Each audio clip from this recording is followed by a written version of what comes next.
Welcome back. Protests turning violent in the UK as far-right demonstrators gathered outside a hotel housing asylum seekers. So this is just one of several protests around the country that resulted in property damage and arrests. Take a look at this. Authorities say misinformation about a knife attack last week that left 3 young girls dead set off these protests. The false online reports claim the assailant in the stabbings was a Muslim immigrant. The British Prime Minister condemned the violence. Be in no doubt, those that have participated in this violence will face the full force of the law. I guarantee you will regret taking part in this disorder, whether directly or those whipping up this action online, and then running away themselves. The violence injured at least 10 officers and hundreds of arrests were made. Tonight, people here in Chicago will gather to show their support for Venezuela as unrest continues to unfold there. Results from the country's national election claim President Nicolas Maduro the winner. However, several countries have declared that Maduro's opposition party was the winner. Later today, a group will be taking part in a peaceful march on West Washington Street. With back to school season inching closer and closer, getting students prepared for success does take a lot of prep. In so many different ways. So while education can positively impact a child's life, we know the way teachers discipline and label their students can do the exact opposite.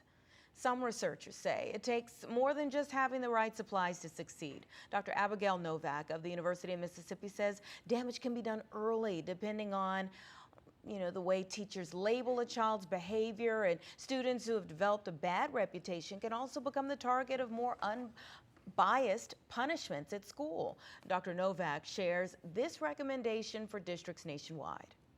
Instead of sort of thinking about the child as defiant and how do we punish, thinking about how we are contributing to those child's behaviors and how can we collectively kind of reshape things to make the environment more suitable to the kids' needs. Experts say it's critical parents are aware of how kids are disciplined throughout their academic journey and how it can negatively impact their future development. More and more schools in the nation are introducing mindfulness, yoga, and meditation exercises to help students deal with emotions and deal with stress. The CDC is endorsing the de-stressing techniques after health officials say that they saw a drop in students' mental health following the pandemic. The agency says last year, 1/3 of students were experiencing feelings of persistent hopelessness and sadness. The CDC also found Black youth have the fastest growing suicide rate among racial groups. We also have an update this morning on the Park Fire raging in Northern California. It is now 30% contained, but California fire officials say that the blaze is still raging amid rising temperatures in that region.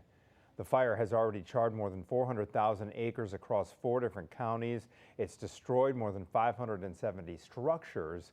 The Park Fire is now the 4th largest wildfire in California history. Now to Hurricane Debbie. And this is a live look at Sarasota, Florida, a driving shot here where the hurricane is strengthened into a Category 1. Storms have already brought widespread flash flooding, winds up to 140 miles per hour. And right now, a state of emergency is in effect for Florida, Georgia, and South Carolina.